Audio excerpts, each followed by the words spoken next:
Hello, I'm Steve Topple, I'm here for the Canary and we are filming today the Unite for Europe march. These guys are calling for more control over the Brexit negotiations, and let's be honest, Theresa May is making a bit of a shambles of it at the minute. They want to discuss things like the human rights aspect, immigration, the single market, but do they really want to stop Brexit altogether? And if there's any people from UKIP here, what are they going to say about that? We're going to film some people, interview some key players and find out what the score is. So, let's go.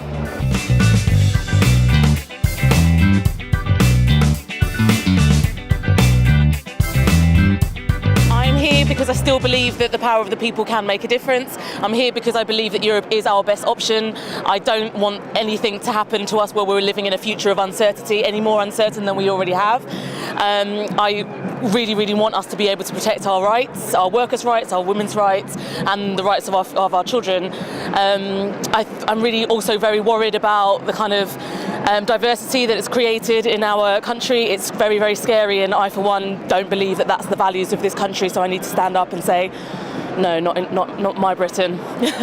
Yeah. And as an ordinary person, going about your daily business, what message do you have for Theresa May about her current Brexit shambles, if you like? Just to see what's going on, to listen, and just to consider all the possibilities and not the ones that she seems so intent on just pushing through. Okay, so I'm here with Mike from Scientists for the EU. Mike, tell me, how important is the EU for scientific research in this country, research and development? Oh, it's absolutely vital because science is now an international endeavour. It works about collaborations so that we can share across borders data, patient data, infrastructure, same policy, so we can work together. So if you rupture that, then you take away a lot of capacity from British science. And if you had a message for Theresa May, what would it be? I think the message would be, I think you're going down the wrong path here and you need to listen to people from all sectors of UK society. So it's not just about the politicians and the tabloid press. What about the scientists, the IT people, the farmers, the fishers? You know, every sector of this country, including health is a very important one, has structures interwoven with our neighbouring countries. And so hard Brexit just damages a hell of a lot more than most people realise. Mike, you can get back to your block now. Thank you so much for your time. Cheers. Why are you here today? What is so important about the European Union for you, apart from Eurovision? Basically, this has forced, for me, and I think for an awful lot of people, a kind of a crisis of a sense of identity. You know, who do we identify as? Who do we feel we are? And I have always identified far more as European than I have as British, and as Scottish is more than I have English. And so to suddenly have this big sense of who I am kind of ripped away from me, it feels abominable. Can I just ask you as well then, if you have Scottish heritage, how do you feel about IndieRef then? Well, I think basically I'm quite pro-Scottish independence, not least because I feel it's a country that very much more reflects the way I feel, my values at the moment. So, you know, Scotland voted overwhelmingly to remain. In general, the Scottish social and kind of domestic policies are far more progressive, far more liberal, far more, you know, compassionate than those that there are in England at the moment. So, yeah, I feel like it's becoming more of a necessity, really. And Richard, over to you. If you had a message for Theresa May, if you could have an audience with her for 1 minute, what would you say to her about her current Brexit negotiations and the way she's moving Brexit forward, if you like? Well, I'd certainly say things like, well, Theresa, my wife's French, my daughter was born in Sweden, my wife stayed at home, we weren't aware of the CSI insurance requirements, so now my wife's faced with the situation where she doesn't qualify for permanent residency, even though she's amassed nearly 10 years of national insurance contributions. We went abroad to Sweden for my work as part of the European Union. I came back, I expected the UK to support me. I feel now that the UK has let me down because I can't even get residency for my French wife. And this is the point about the EU referendum. We started off on a very fun, jovial note and ended on a really serious point actually, which is affecting millions of people in this country. Guys, thank you very much for your time, much appreciated.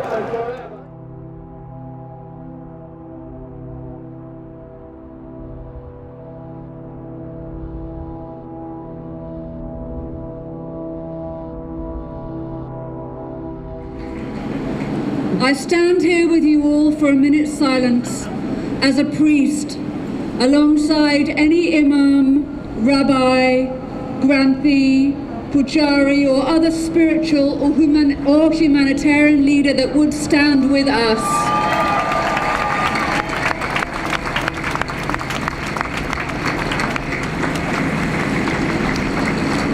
On this Westminster Bridge and in this square a few days ago, there was a terrorist attack. Let us join together to hold a minute's silence to remember the dead, their families, and the terrible events of that day. A minute's silence.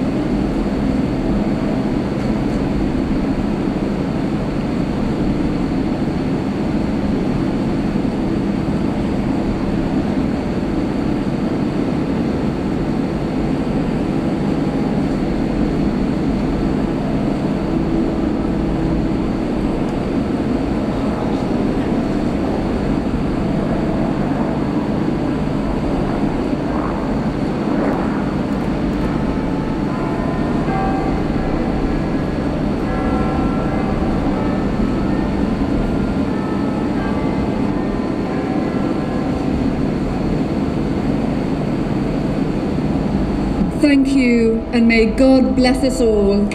Amen. I think it's an important point that needs to be made as we're standing here next to the memorial for the 4 people that died in the Westminster attack.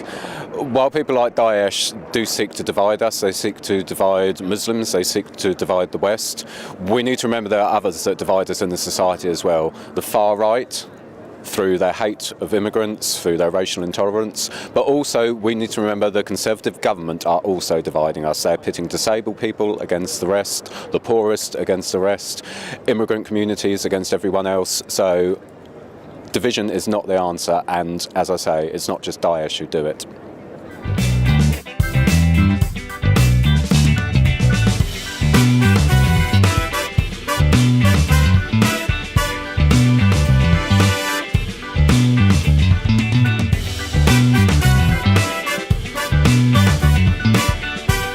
I'm very pleased to be joined by Jonathan Bartley, co-leader of the Green Party here at the Unite for Europe March. Jonathan, what is the main priority for the Green Party to achieve from Brexit? What is the main thing you're looking for Theresa May to get, if you like? Well, she has no mandate to do this. She only got the job because everyone else ran away. For a start, the Tory party were elected 24% of those eligible to vote. That's not a mandate. And then in terms of what she's doing, no one voted for this. No one voted for that Hobson's choice between an extreme Brexit and no deal at all. Being turned into a tax haven off the shore of continental Europe, is that what we wanted? Is that what we voted? Is that desirable? And she's gone cap in hand now to Donald Trump, and she's desperate for a trade deal. And we know what Trump's going to offer. He's putting America first. He's going to offer us something like TTIP on steroids, which is going to open up the NHS to privatisation, our public services to privatisation. I don't think the penny's dropped for many people how bad this is, and this is the biggest decision that we're going to make, for a generation. It's going to affect yours and my children and their children. These are huge decisions that are being made, and they're being made behind closed doors. We aren't being involved in the process, and we want people to be involved in that process. We want people to have a vote on the final deal. We want people to have a say, and they deserve to be involved in the process right the way through. Okay, so if you had a message for people who voted Leave and who do want a hard Brexit, if you were trying to convince them to take your stance, if you like, what would it be, to sum it up simply for me? Okay, so you're driving down the road, there are 5 people in the car, 3 of them vote to take a left turn, and you go down that and suddenly you see potentially a cliff edge ahead of you. No one would go down that road without knowing that they could apply the brakes, but this is exactly what this government has done. It's gone down that road with saying once we trigger Article 50, once we pull the trigger, there's no stopping it. That is just not common sense. It's reckless. It's playing with everyone's lives. It's playing with everyone here's lives and everyone in the country's lives, and we can be so much better than this. Jonathan, I know you're a great campaigner. I see you out all the time, so thank you very much for your time. Good luck with your speech. Cheers. Okay, I'm here at the Unite for Europe March with the legendary campaigner Peter Tatchell. Peter, thank you for joining us. We were on a panel debate together the other night. We were talking about activism and campaigning, and are marches like this going to be enough to get a change of course on Brexit, do you think? What more do we need to be doing? Democracy is about more than just voting. It's a constant process of holding our rulers to account. There has been a vote, a referendum, on whether we should leave the European Union, and a narrow majority voted yes. But that's not the end of it, because that was a vote for the principle of leaving, not a vote about the terms and conditions. And I think that even many Brexiteers will be alarmed at the likely terms and conditions.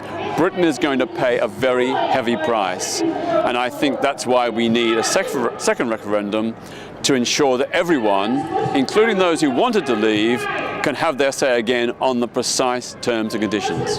Okay. One concern for me with regards to Brexit, and I think it's a lot of people's concerns as well, is the human rights aspect. I mean, we've already seen, especially with the likes of disabled people, we've seen the UN report saying that the Conservative government grave and systematic violations of disabled people's human rights. How bad do you think it's going to get if we do Brexit with regards to human rights in this country? Well, of course, quite a few of the human rights we have are thanks to either the European Union or the European Convention on Human Rights.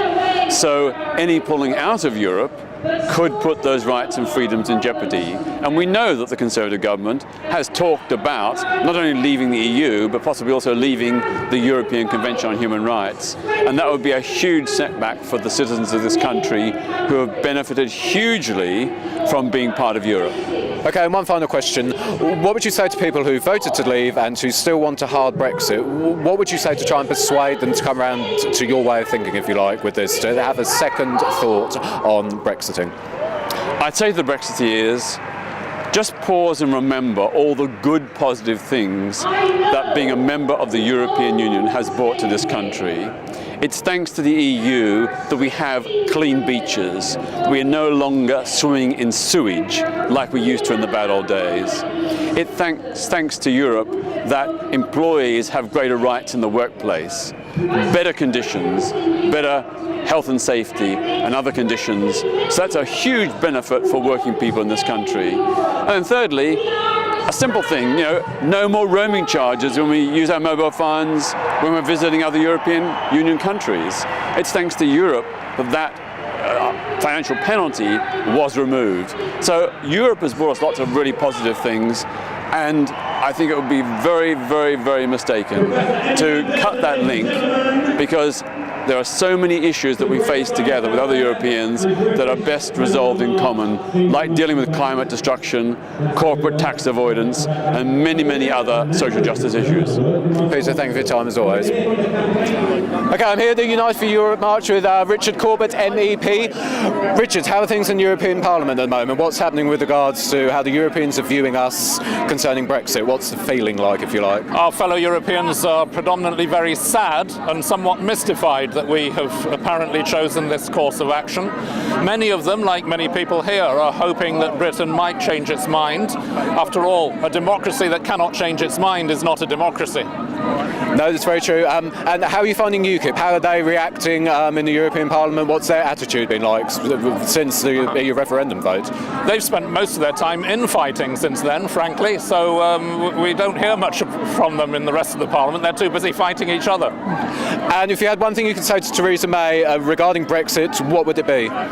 We cannot afford a costly, damaging Brexit, which is what she's taken us towards. Many people who voted leave, very few of them voted leave at any cost. Most of them voted for leave at no cost, because they were told it won't cost anything, it'll bring in money, it can all go to the NHS. That's clearly not true, and we need to be able to stop a hard, damaging Brexit. Richard, thank you so much for your time. Good luck with your speech. Thank you. Right, I'm very excited and pleased to be joined by Tim Farron, leader of the Liberal Democrats here at the Unite for Europe March. Tim, thank you for joining us. There are many people on the left and possibly in the centre as well who wanted a Lexit, that is a left-wing exit from Europe. Obviously, that's not going to happen now.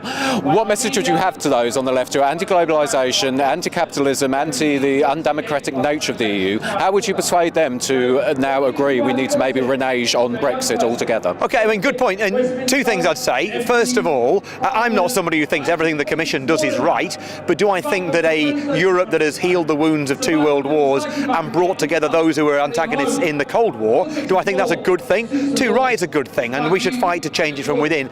The second thing is, with all respect to those who support Lexit, what the government has done is brought in a whole world view with Brexit. To them, Brexit is part of a world view, which is a shrunken state. It means a smaller public services. It means getting rid of the green crap, as they call it, not believing climate change is real. It means being opposed to international nationalism of all kinds, and that is not something that people on the centre and left would buy into. So whatever you think of the European Union, what we're seeing now is the government deciding to interpret the referendum and assume it meant something much more extreme than it did, not just on Brexit itself, but on the whole bigger range of things that affect all of us. Okay, and with regards to the Labour Party, obviously the biggest party in opposition at the moment, what more can they be doing regarding the Brexit negotiations, and how do you view their Brexit stance? I think, first of all, they found themselves to be neither fish nor fowl on the biggest issue of this generation, and it's hard to know how they get out of that. And it's the blame of Jeremy Corbyn is partially unfair. I mean, the majority of those people who voted in the lobbies with the government to trigger Article 50 despite no concessions were people that Jeremy Corbyn would probably call Blairite. So the reality is that we, as a country, are going to a harder Brexit stance because of a weak and ineffective opposition. And I can't predict what's going to happen next, but I am determined that we are not just going to take advantage of the opportunity, but step up and take the duty that there needs to be upon the Liberal Democrats to be that real opposition. And people will observe that it's only a little over 100 years that Keir Hardie led a parliamentary party smaller than what I lead now. The tectonic plates have changed in British politics before. Why shouldn't they change again? Tim, thank you very much for your time. I know you're busy. Thank you. Take care. Cheers. Thank you. Look, how do we move forward from this? I don't know. The country is still so divided, opinions are polarised, and as we've seen from the march today, people are deeply opposed to Brexit. But you still have a large portion of society which agrees with it. There's one thing I do know, however, and that we have a common enemy. It is a Conservative government, whether you agree with Brexit or whether you disagree with Brexit. What the Tories are doing to this country is absolutely outrageous. And if we could just unite against the Conservatives and look to bring this government down, maybe we can start resolving all these problems, including the EU referendum. Look Farage in the eye.